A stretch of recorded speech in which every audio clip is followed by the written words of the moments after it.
ఆంధ్రప్రదేశ్ ముఖ్యమంత్రి వైఎస్ జగన్మోహన్ రెడ్డి గారు 14వ తేదీన బనగానపల్లి పట్టణానికి రావడం జరుగుతూ ఉంది. ముఖ్యంగా హాస్పిటల్ ప్రారంభోత్సవం మరి ఆ తర్వాత ఈబీసీ నేస్తం ఈ కార్యక్రమాన్ని రావడం జరుగుతూ ఉంది.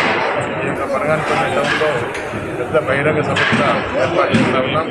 ఈ బహిరంగ సభకు 5 మండలాల నుంచి కూడా మరి అత్యధిక సంఖ్యలో పార్టీ నాయకులు, కార్యకర్తలు, ప్రజలు, మహిళలు అందరూ కూడా హాజరవుతూ ఉన్నారు.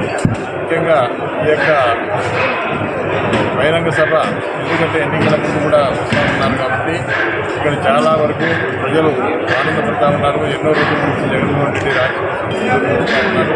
మరి ఈరోజు జగన్మోహన్ రెడ్డి రాకతో మరి ఈ యొక్క హాస్పిటల్ కూడా ప్రారంభం కావడం ప్రజలందరికీ కూడా ఈ యొక్క ఇండిపెండెంట్ హాస్పిటల్కి సంబంధించిన సేవలు కూడా జరుగుతుంది.